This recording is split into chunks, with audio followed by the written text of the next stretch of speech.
Olá, seja muito bem-vindo ao BRQ Connect, um videocast que reúne líderes de mercado e parceiros estratégicos da BRQ para conversas de alto nível sobre o que realmente importa na evolução do mercado. Meu nome é Rodrigo Benin, eu sou vice-presidente de vendas e faço parte do time de mais de 2.500 feras. Pensou em tecnologia, inovação, pensou em BRQ. Somos líderes em GenAI e transformação digital e o one-stop shop na jornada de evolução digital. O episódio de hoje fala de produtos digitais e o impacto na experiência do cliente. E eu tenho a honra de receber aqui comigo hoje um convidado mais que especial, o Johan de Lima, que é CEO da B3 Digitas. Tudo bem, Johan? Como é que você está? Tudo bem, Benin. Tudo bem, muito obrigado. Agradeço muito o convite de estar aqui contigo. Nós estamos muito honrados com a tua presença. Muito legal. Vamos falar para o pessoal, para começar a esquentar os motores, Johan.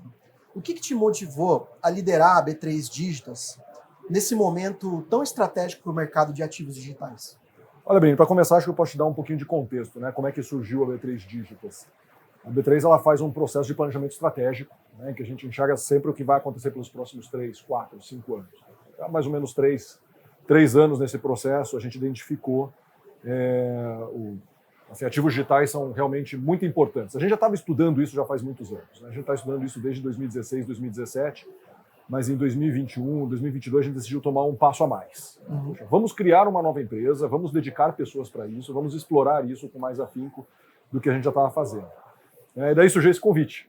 Né? Eu tenho um background de tecnologia, né? Eu sou técnico, eu sou um ex-desenvolvedor, né? Sempre gostei muito do assunto e me fizeram um convite para tocar essa iniciativa. Eu achei super interessante, me motivou muito do ponto de vista pessoal, de poder sair um pouco do mundo de tecnologia.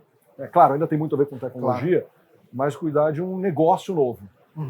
E isso foi assim, um negócio para mim super estimulante. Né? Tipo, e num momento muito especial do mercado, né? E num momento muito especial do mercado. Ali ao torno de isso, 2021 foi quando teve aquela última pancada de cripto, então nossos volumes explodiram, começou a ter muita movimentação, não só no mercado internacional, mas no mercado nacional também.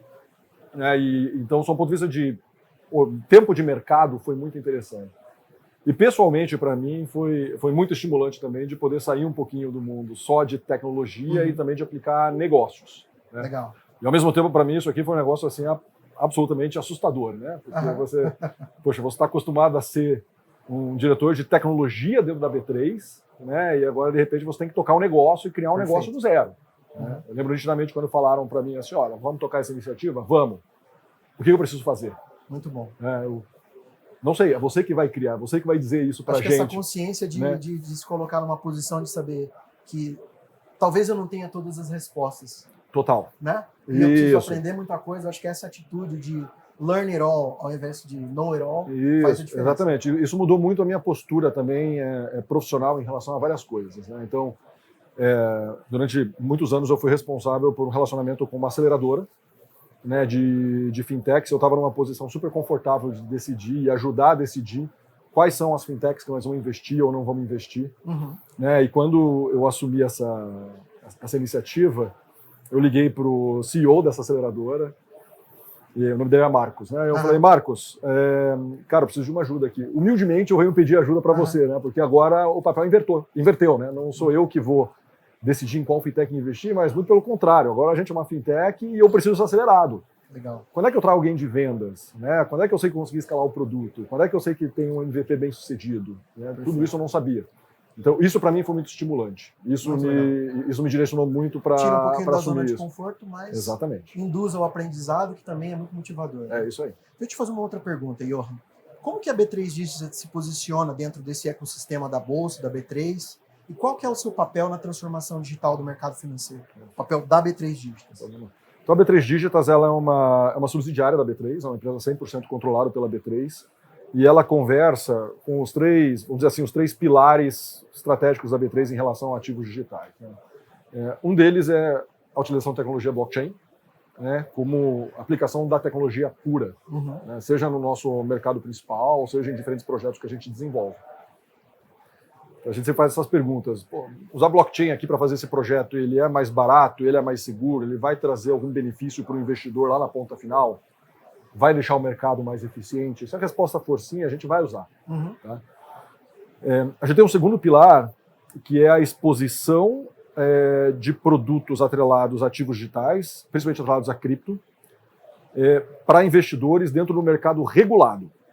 O que isso quer dizer? É dentro da própria B3. Perfeito. Certo? Então são ETFs de cripto, que a gente obviamente não faz sozinho, a gente faz isso em parceria com os gestores, né? Por exemplo, a Hashdex, a gente faz em parceria com os reguladores, né? Principalmente com o CVM. Então a gente faz todo esse processo aqui de criação desses produtos de forma que o investidor consiga acessar isso dentro do mercado B3. Ele negocia, ele liquida como se fosse qualquer produto B3.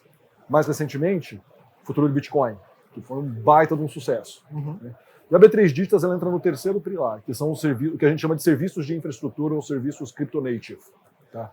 Em que aqui a gente efetivamente oferece serviços de tokenização, serviços de acessos a criptoativos no que a gente chama de mercado spot. São aceleradores para as instituições, é isso? Exatamente.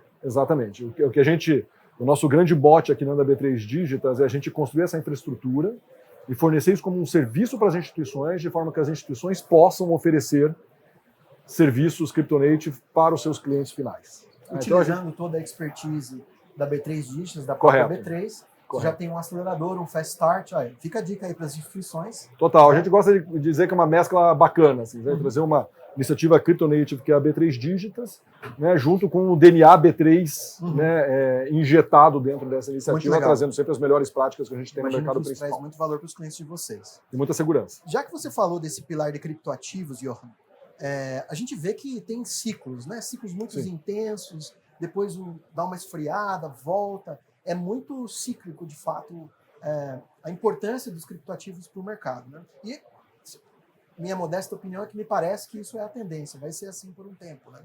Como é que vocês equilibram inovação com segurança nesse cenário cíclico que é absolutamente regulado no caso do Brasil? Então, vamos lá, acho que o mercado de criptoativos ele está para ser regulado aqui no Brasil, né? Por meio de uma lei que passou no Congresso, né? Que definiu que o Banco Central vai ser o regulador desse mercado. O Banco Central já fez algumas consultas públicas, já fez 2 consultas públicas, está trabalhando no que se chama infralegal, né, que vão ser os pilares da regulação e que vão ditar como é que os chamados PSAVs, os prestadores de serviços de ativos virtuais, serão regulados e como esse mercado vai ser guiado daqui para frente. Tá? Eu acho que quando a gente olha para isso aqui, quando a gente olha para essa questão de segurança nesse mercado, acho que a primeira coisa que tem que levar em consideração são os temas de governança, né, PLD, né, prevenção à lavagem de dinheiro, KYC, conheça o seu cliente, né, a diligência que os prestadores de serviços de ativos virtuais têm que ter em cima dessas 2 disciplinas, certo? E um investimento muito pesado em cyber, tá? Em segurança de informação. Tá? Segurança de informação aqui, ele é o nome do jogo, tá? Porque tendo uma segurança de informação resiliente, uma segurança de informação robusta, você traz segurança para o mercado. E esse é um mercado que precisa de muita segurança, dada a própria natureza de um criptoativo. Então, esses 2 pilares aqui são os pilares em que todos os prestadores de serviço nesse mercado têm que investir pesado. Né? É uma governança forte, certo? São procedimentos, são capacidades de monitoramento fortes para prevenção à lavagem de dinheiro, para conhecer o seu cliente, conhecer o seu token, né? Um processo que chama Know Your Token, né? Entenda quais são os seus os tokens que estão listados na sua plataforma, né? Quais são os criptoativos que estão listados na sua plataforma, né? E a segurança de informação para proteger toda essa infraestrutura. Perfeito.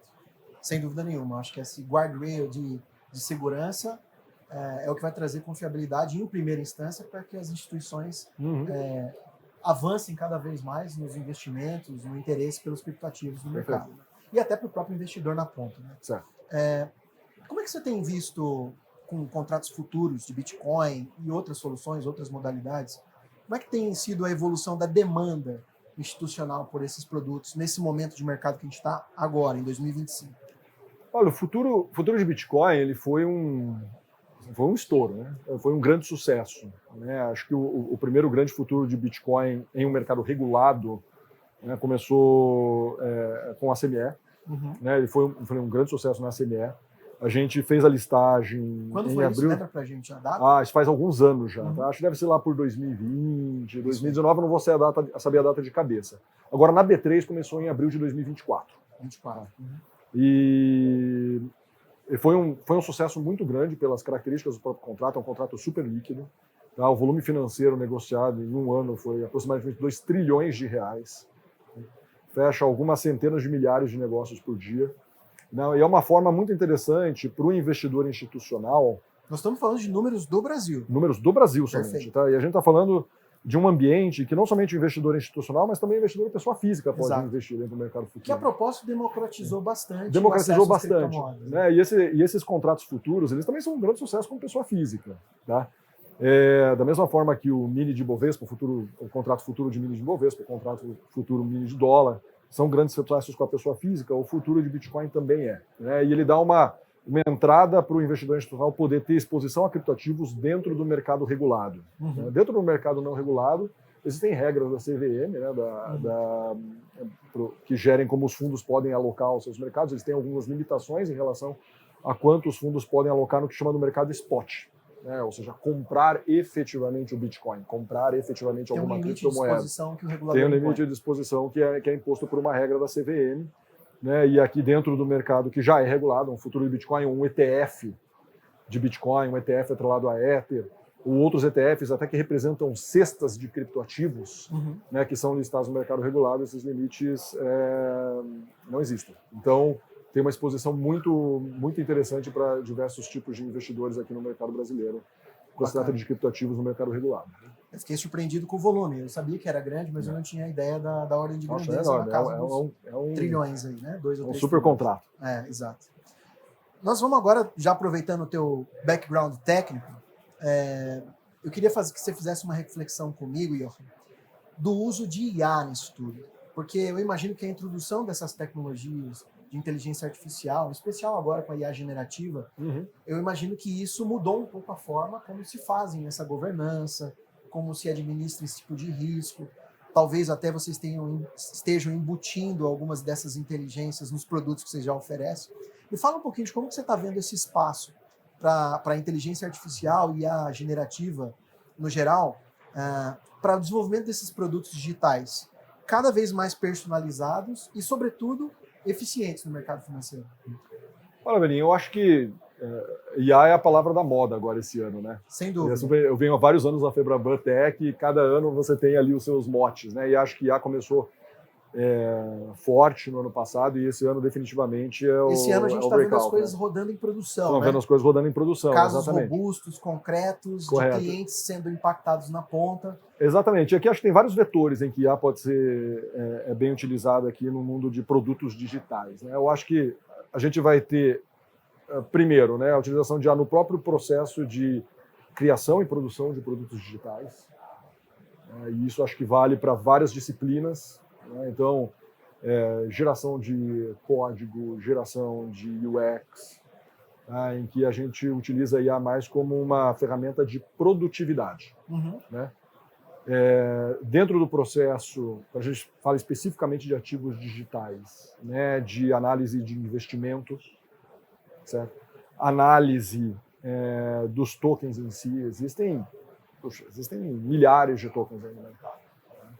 Existem tokens que são sérios, tokens que não são tão sérios, existem projetos mais avançados, menos avançados. Né? Eu acho que os investidores eles sempre vão ter sempre uma demanda para entender né? Qual que é o ativo da vez, qual que é o ativo que eu deveria investir, qual que é a relação risco-retorno que eu tenho de investir em um determinado token. IA pode acelerar essa análise. No mínimo. Né? Então, acho que aqui a gente tem diversas aplicações. Né? Assim, acho que as aplicações mais imediatas, como eu falei, acho que na questão mesmo de operacionalizar a criação de novos produtos. Né? E quando a gente olha só um ponto de vista do cliente, como é que você customiza mais né, o portfólio desse cliente? Né? De acordo com o apetite de risco desse cliente, de acordo com o apetite de retorno desse cliente. Né? Risco-retorno é sempre uma equação bastante delicada de você conseguir equilibrar. Né? Pelo volume de informações, eu acho que um ser humano tem dificuldade de assimilar para tomar uma decisão, né? E que a IA pode... E aí que a IA brilha. Né? Quando você tem um conjunto de dados que é muito grande para você conseguir processar, a IA pode ser um super auxílio, né, nesse sentido. Não tenho dúvida. Você tocou num ponto que eu achei interessante. Você me deu 2 exemplos de uso de IA que vão da engenharia de software, você falou de aceleração de desenvolvimento de produtos digitais no ciclo de engenharia de software. Sim. E também falou de algumas possibilidades da IA trabalhando como um acelerador para o negócio.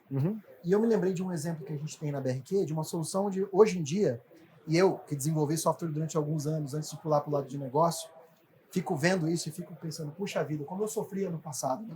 Hoje você já consegue, tem uma solução que a gente chama de Fusion UI, você pegar uma user story, uma descrição de um requisito de negócio, e ele automaticamente gera telas para você, design disso numa aplicação, já com alguma sugestão de validações de negócio importantes, baseado numa descrição humana, numa interação usando o português, por exemplo, né? E depois disso você fala, legal, gostei da tela, ajusta isso para mim, agora pode gerar o código. E a gente vê que tem níveis de aproveitamento nos nossos projetos lá de 70%. Né? Então, o desenvolvedor, ele não vai deixar de ser super importante no processo, mas ele para de se desconcentrar naquelas coisas que são mais de infraestrutura, de comportamento de tela, e passa a focar na validação do negócio, nas regras que vão fazer a diferença na experiência para o cliente. Né? E também com exemplos de agentes que suportam a decisão do investidor, que precisa rapidamente consumir um grande volume, escutar um morning call, olhar para os feeds de mercado, enfim, e tomar uma decisão de como reposicionar a sua carteira. Né?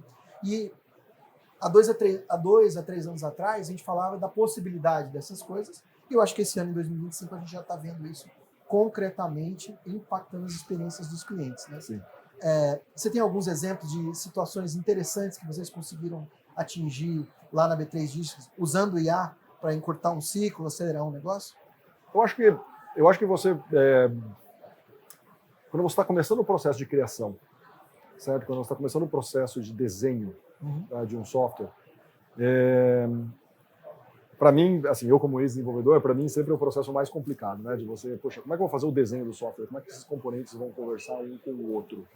Né? E acho que aqui você não prescinde do desenvolvedor, aqui você não prescinde da experiência de alguém que vai efetivamente construir esses módulos, vai modularizar esse sistema. Mas uma vez que os módulos estejam definidos, eu acho que a criação inicial desses módulos, em geral, vamos dizer assim, o primeiro draft do código para cada um desses módulos é algo que trouxe muitos ganhos. Né? Então, por exemplo, a gente precisa fazer uma conexão em algum tipo de market data, algum tipo de dados de mercado, de alguma exchange, de cripto ou coisa do tipo. Né?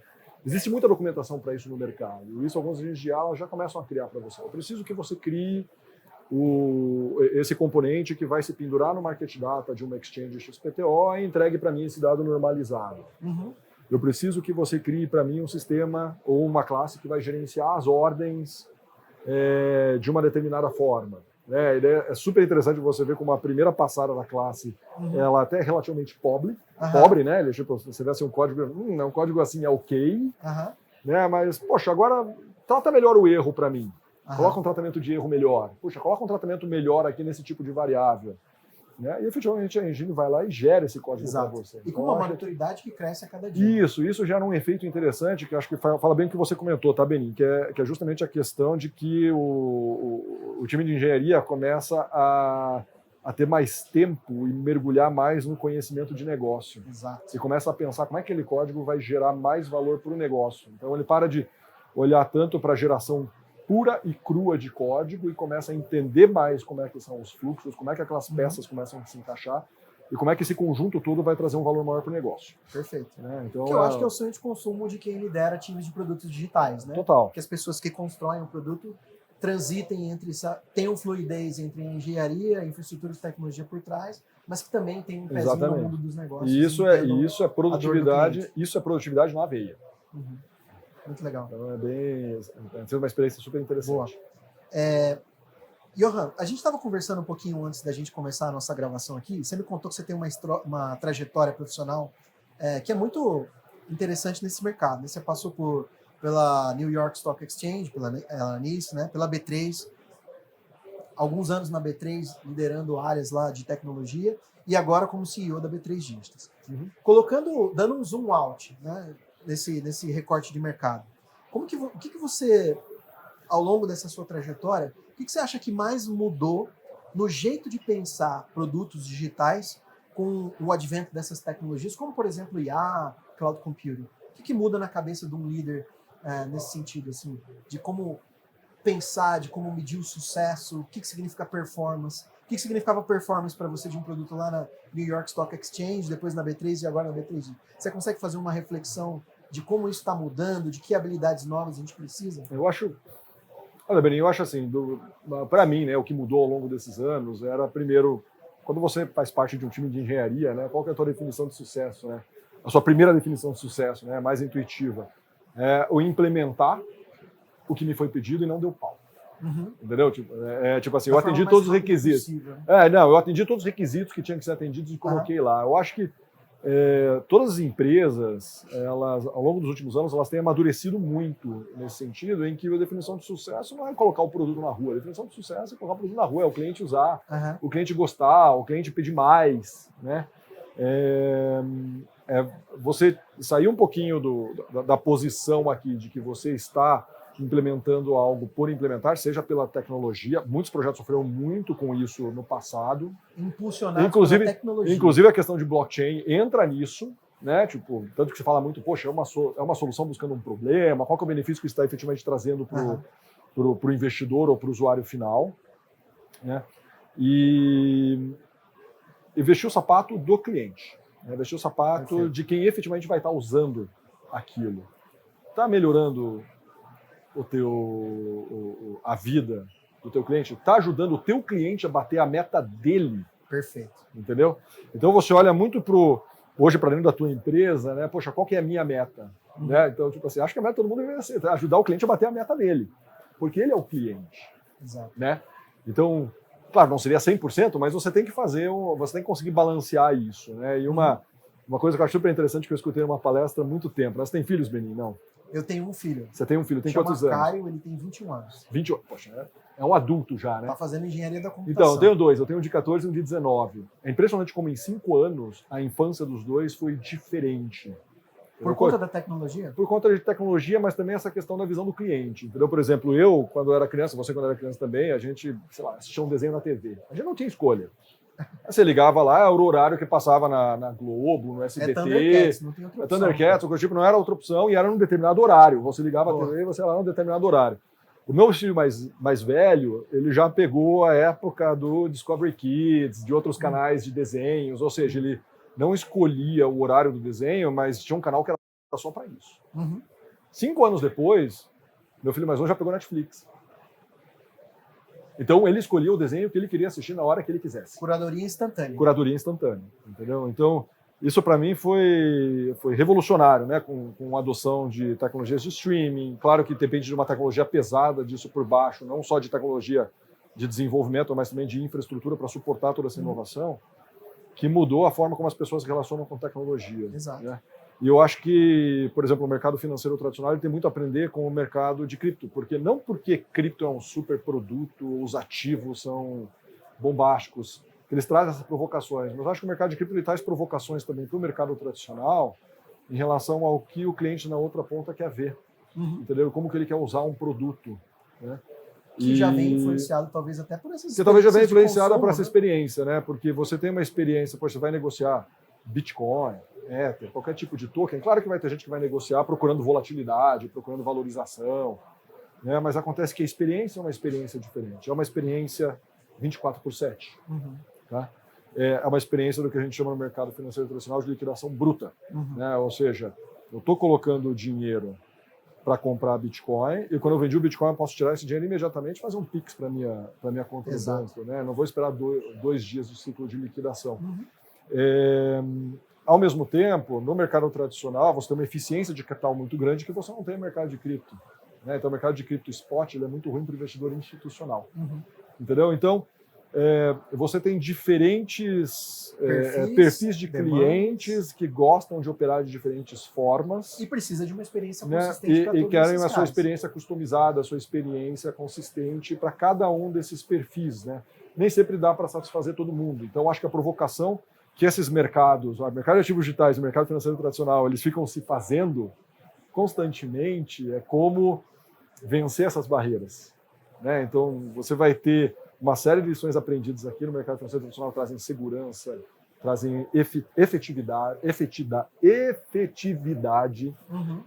trazem uma eficiência muito grande para operar milhões e milhões de transações por dia e volumes financeiros gigantes com muita segurança. Escala não é um problema. Escala não é um problema e você tem um mercado de ativos digitais que está nascendo, mas que traz provocações de usabilidade que são muito interessantes, entendeu? Então, eu acho que é uma junção muito rica.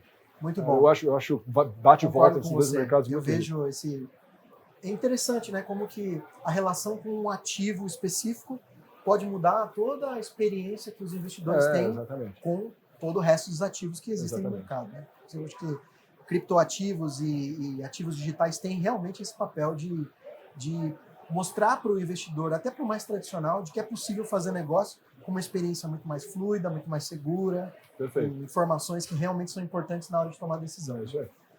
Johan, caminhando para o nosso encerramento do nosso videocast, BRK Connect, se você pudesse dar um conselho para líderes que estão começando a estruturar produtos digitais, nesse ambiente que a gente discutiu aqui, quais seriam, em especial para pessoas que estão liderando construção de produtos digitais em mercados regulados? O que você acha que são as 2 ou 3 regrinhas de mão aí que o cara deveria ter na cabeça para buscar o sucesso?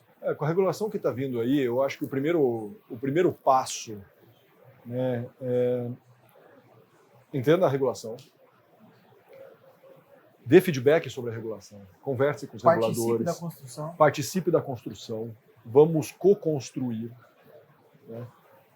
Eu diria, entenda as melhores lições, as melhores práticas que vêm do mercado regulado e como elas se aplicam no mercado de ativos digitais. Entendeu? Eu acho que a gente tem um conjunto de reguladores super pró-inovação, super abertos ao diálogo. A gente conversa bastante com eles, né? Tanto com o CVM quanto com o Banco Central. Eles conversam com muita gente do mercado, eles são muito abertos para escutar o que o mercado tem a dizer, tá? E de forma que a gente possa construir essa regulação.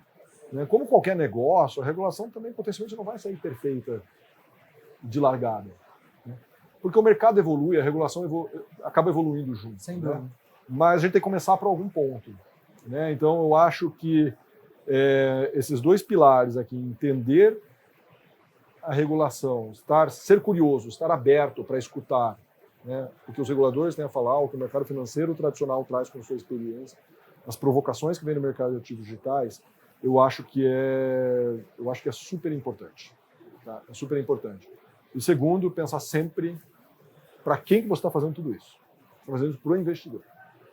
Certo? Então, como é que você usa tudo que você aprendeu aqui nesse primeiro ponto para dar uma melhor experiência para o investidor. E a melhor experiência não é só usabilidade, mas é a segurança que você quer dar para o teu investidor, que vai ser o teu cliente. Mindset de cliente no centro. Segurança é a alma do negócio. Né? E você ter um negócio robusto, né, inovador, é mais arte do que ciência. Realmente é muito difícil fazer, principalmente na época que a gente está passando agora aqui. A regulação está sendo montada, né, as coisas estão mudando muito rápido, novas tecnologias estão entrando todo dia. Né, então, ter a mente aberta. Isso aí. Né, mas não esquecer por que a gente está fazendo isso. Entendeu? Entenda as regras do jogo, converse com os reguladores, tenha a mente aberta para entender que o mercado é muito dinâmico, não se esqueça de segurança e coloque o cliente sempre no centro. Esqueci de alguma coisa? É isso mesmo. Resumi bem? Pegou na veia, é isso aí. Legal. Johan, muito obrigado pela tua participação, pela generosidade que você teve em compartilhar o seu conhecimento, o seu ponto de vista com a gente. E espero que a gente possa conversar mais vezes sobre esses assuntos. Com certeza, Beni. Eu que agradeço o convite, foi um prazer conversar com você. Prazer foi meu. Muito obrigado. Muito obrigado.